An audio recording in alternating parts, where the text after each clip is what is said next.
Hello everyone. For those of you who don't know me, my name is Thalia and today I'm presenting my morning message.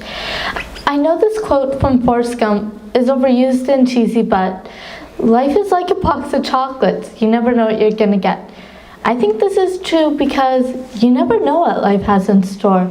It can hand you something delicious that you can't get enough of, or it could present you with something you want to spit out and never taste again.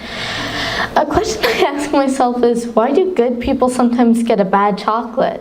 When I was around 1 year old, my beloved Uncle George was diagnosed with a disease called multiple sclerosis, MS as the disease is often referred to.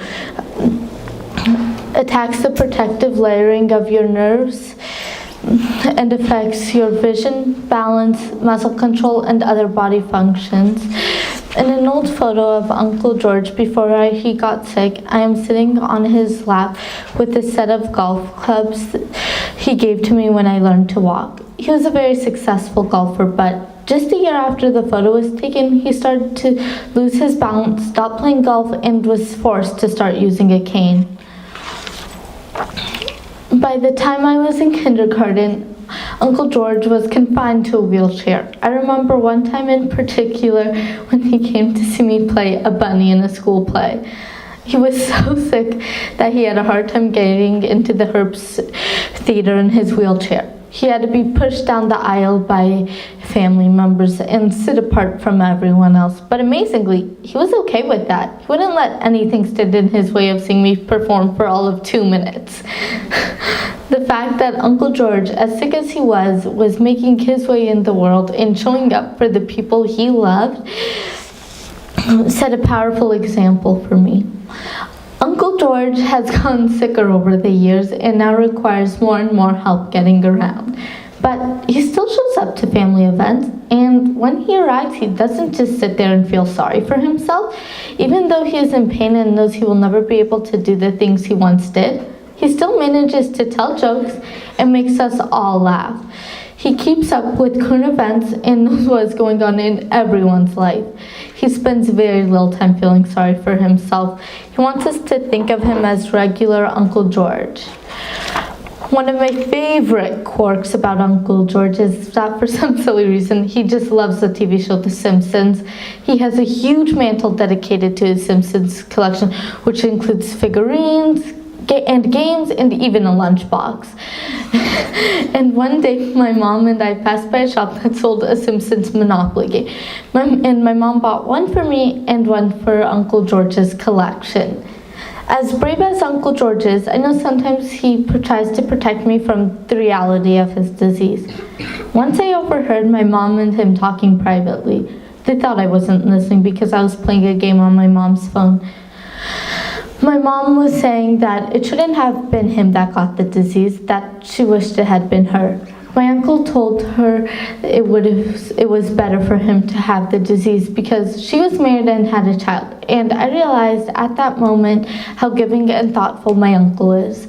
So why do inherently good people suffer? Or is that just a perception?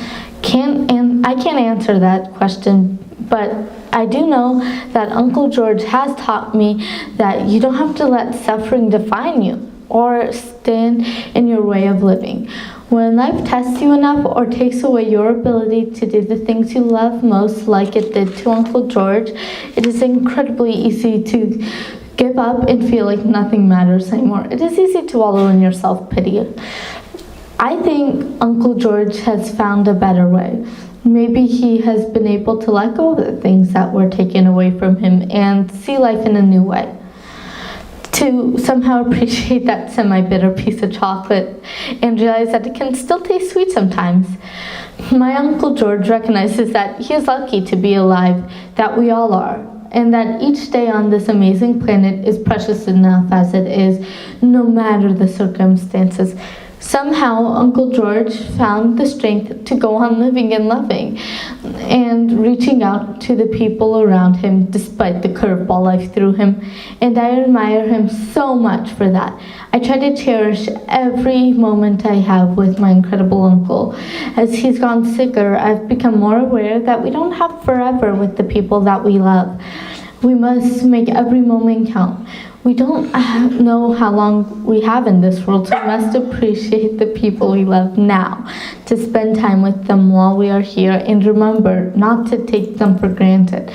We also must live life to our fullest potential, putting forth our best efforts and make sure we somehow show up for the people who matter to us. Time is a powerful entity that we don't have control over, so we have to live life in the present, not the past, and try not to worry so much about the future because it blinds us from the people we love most. Thank you.